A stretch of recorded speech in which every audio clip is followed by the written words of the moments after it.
Bom dia a todos. Vamos iniciar o nosso vídeo falando sobre HFC, que é História e Filosofia da Ciência. Ministrando essa matéria, que é PPC, nós teremos o professor Patrick Alves Visotto. E iniciando, nós vamos apresentar sobre a história do ensino ao longo dos anos, que desde as décadas de 60 e 70 do século passado, o movimento de mudança curricular no ensino de ciências já era objeto de discussão das mais variadas academias especializadas da área. Para todas as discussões, percebíamos algo em comum, que era a eminente decadência do ensino de ciências, apontada pelo desinteresse dos jovens pelas carreiras científicas. A década de 70 do século passado, o Brasil iniciava um processo de democratização do ensino, e de forma específica uma maior abertura ao ensino para as classes de menor poder aquisitivo. E diante disso, a escola elitista, centrada nas classes mais abastadas, ela deveria mudar seu perfil de ensino-aprendizagem. E diante dessas mudanças, como a abertura da população com menor poder econômico ao ensino de ciências, pode ser entendidas, pois o mundo e o Brasil em especial viviam uma revolução tecnológica, onde tantas empresas precisavam de mão de obra especializada para ocuparem seu campo de trabalho, como o comércio necessitava de uma clientela com um grau mínimo sobre ciências para entenderem e comprarem os novos produtos que surgiam nas lojas. Dando início, dando o seguinte, a sociedade das décadas de 60 e 70 do século passado, ela passou por uma verdadeira mudança e era papel da escola tentar acompanhar. A escola nesse período ela vivia um momento fortemente impregnado por uma tendência tecnista, amparada em uma filosofia de ensino tradicionalista, no qual o professor era o centro do processo de ensino-aprendizagem e o aluno é um ser passivo, onde o seu papel era servir de receptáculo das informações do professor, do mestre. E essa visão de ensino-aprendizagem trazia no seu cerne uma variedade de posturas epistemológicas. Como exemplo, podemos ter o aluno sendo uma tábua rasa, não possuidor de ideias anteriores ao chegar à escola. A década de 70 e de 80 em especial, foi marcada pela contestação desse modelo de ensino-aprendizagem, que mostrava, em alguns casos, não dar conta de instrumentalizar os alunos frente às teorias científicas.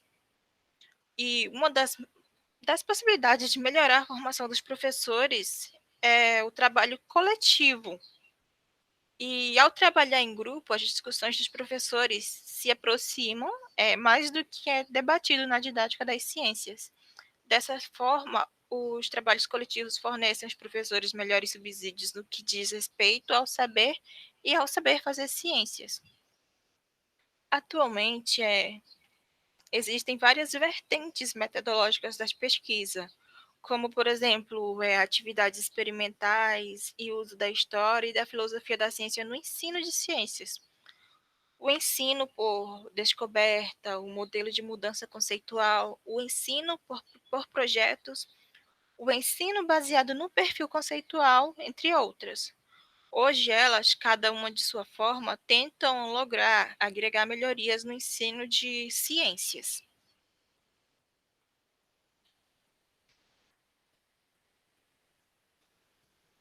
Agora vamos falar um pouco sobre o que entendemos por história e filosofia das ciências.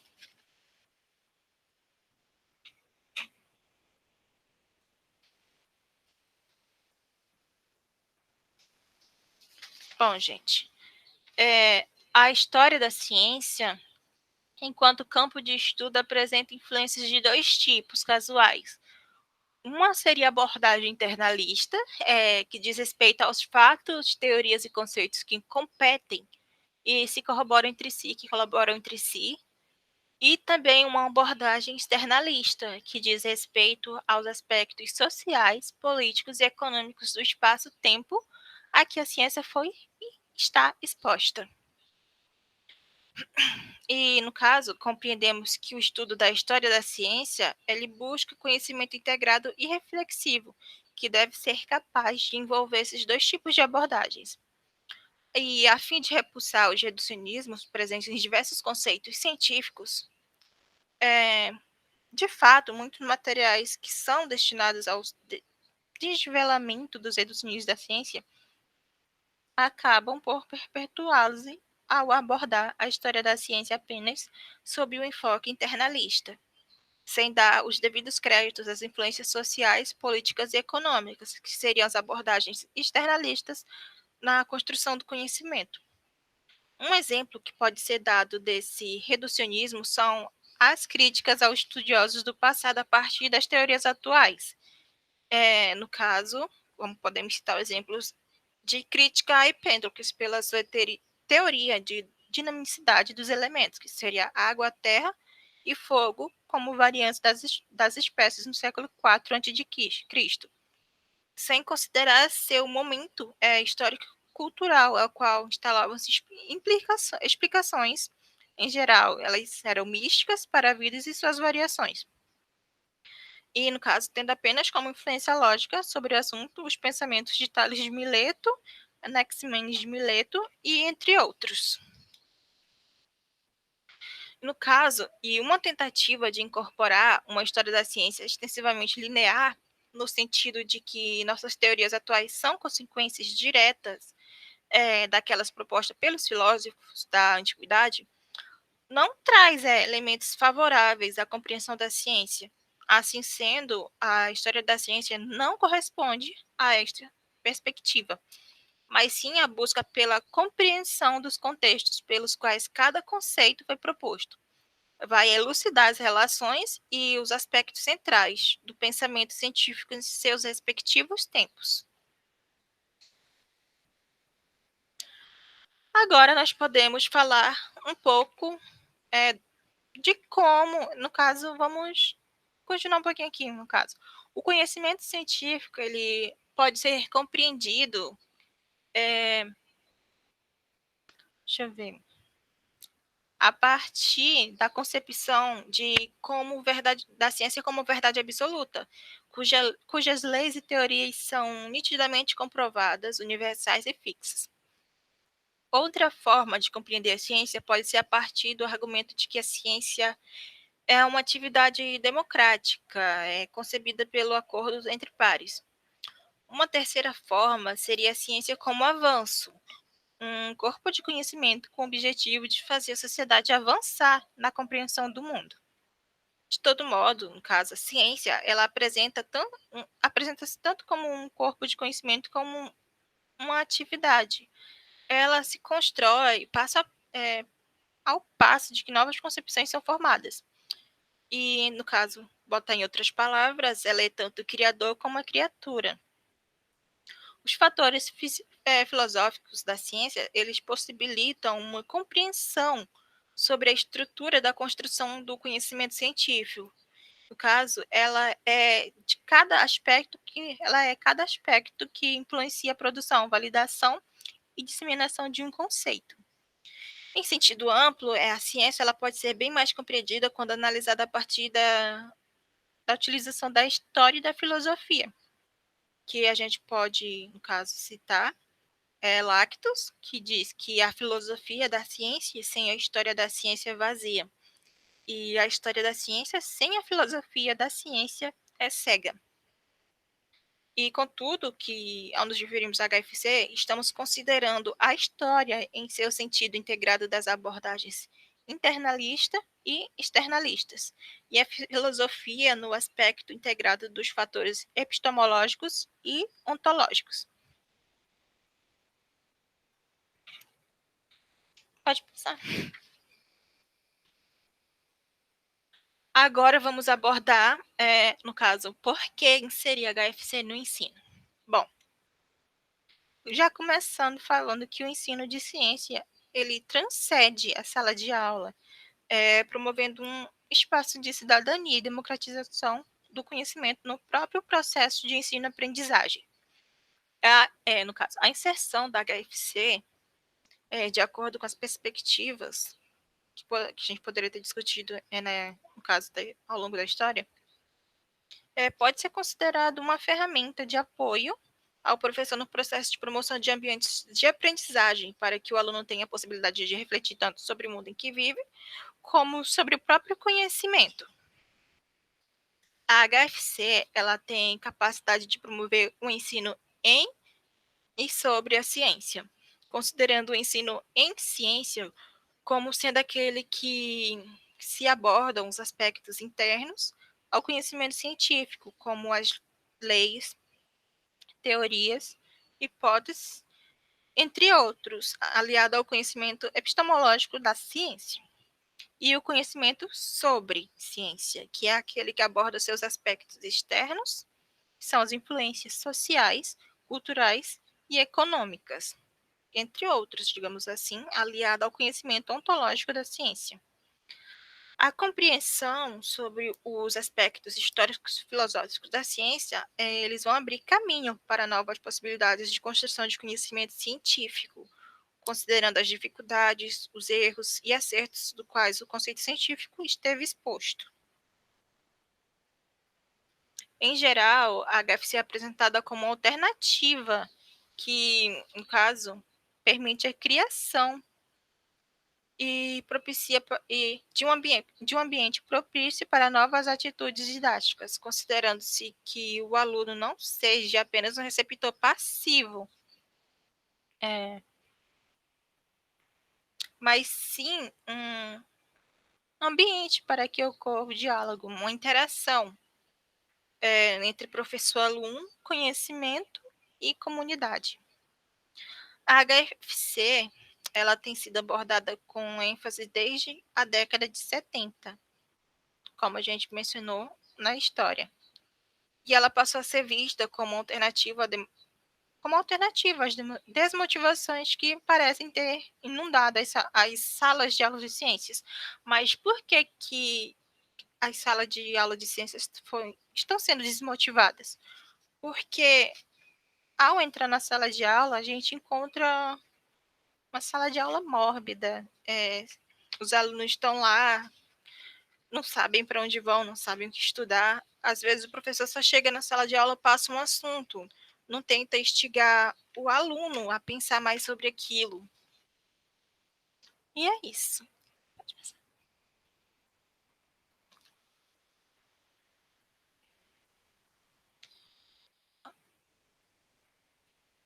Agora, vamos passar para minha colega, que vai apresentar agora de como seria a HFC no processo de ensino-aprendizagem.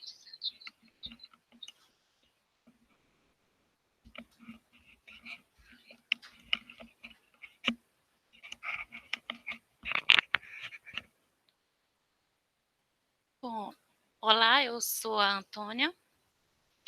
Como a Ismaiane falou, vamos dar continuidade ao nosso assunto. Como inserir a HFC no processo de ensino e aprendizagem?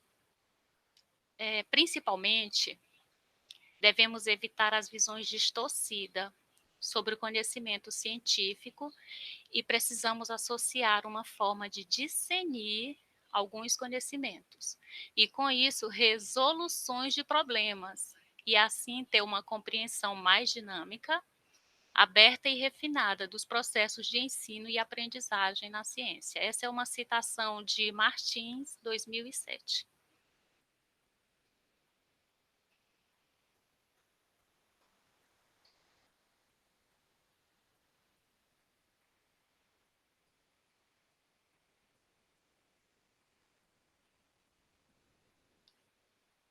Em qual nível de ensino deve ser inserida a HFC? Para que a HFC alcance o seu potencial ao máximo, que é a sua inserção, e ocorra em primeira instância na formação de professores, com o objetivo de proporcionar subsídios para que os futuros docentes possam trabalhar de forma integrada, ou seja, agregada, composta e formada. Para que isso é preciso ter um estudo, ter uma preparação no professor, para que assim ele possa estar transformando todo o seu conhecimento para o aluno lá na sala de aula. E a formação inicial dos professores possui a singularidade de tratar de indivíduos que estão em um momento de transição, que é entre o ser aluno, que é o aprendiz, o estudante, o educando, e o ser professor, o docente, mestre, educador. No artigo Reflexões sobre a inserção da ciência, da história e filosofia da ciência, nos fala sobre 3 conceitos, ou seja, nos fala sobre 3 opiniões. A primeira nos fala sobre a utilização da história e filosofia da ciência, introduzida em alguns aspectos históricos e em um caráter pontual e cumulativo. Nesse artigo, o autor nos diz que, apesar da importância do trabalho de Kuhn e a compreensão científica, as percepções da própria história da ciência apontam para uma atividade autoritária pelo professor e passiva pelo aluno, como a minha colega Ismaiane citou há pouco, o professor é o dono de tudo, é o que sabe, entende todo o assunto e ele está lá para expor e os alunos só precisam ficar lá, ouvindo e absorvendo. A segunda fala que é possível identificar obstáculos na utilização da HFC e que os alunos não precisam dominar todo o assunto de ciência, ser uns mini cientistas, mas usando a HFC o aluno pode sim entender sobre determinados conceitos. E é importante desenvolver um ambiente de debate onde cada aluno possa expor as suas ideias, instigar os seus conhecimentos, tipo como foi, por que aconteceu, onde foi, quando foi isso. E com isso vai estar havendo uma troca de conhecimento e gerando questionamentos e assim por diante. A terceira considera o uso da história e filosofia da ciência expressando uma abordagem sociocultural e de como as contribuições e discussões em grupos e considerações e particularidades de cada indivíduo são ouvidas. E essa abordagem consiste em esclarecer aos alunos os obstáculos que são enfrentados pela ciência. E dessa maneira, com certeza já se pode ter uma melhor compreensão, pois entendendo os obstáculos é bem possível investigar melhor desde o princípio e, por fim, ter uma melhor conclusão e entendimento do mundo ao seu redor.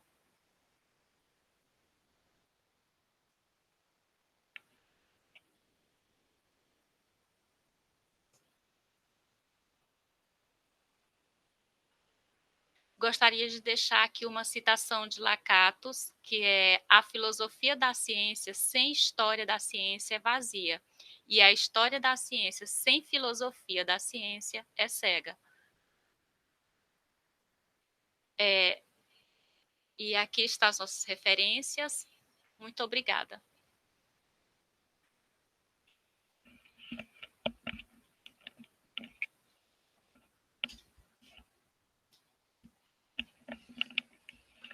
Gente, tivemos um pequeno erro aqui em passar o slide, mas pedimos desculpa, mas espero que vocês entendam o assunto. Alguma dúvida pode perguntar, tentarei fazer o máximo para responder. E queria frisar um negócio também, que o uso do no ensino das ciências, ele pode proporcionar o estudo mais adequado de equações relacionadas a conceitos e teorias que, em algumas ocasiões, vêm se mostrando sem significação aos estudantes. E ele pode servir como uma ferramenta no trabalho das concepções prévias mostradas pelos alunos. E contribuir também para o entendimento da relação ciência, tecnologia e sociedade, que vai ser abordado por alguns dos nossos colegas aqui num vídeo posterior. E é isso. Obrigada a todos e é isso.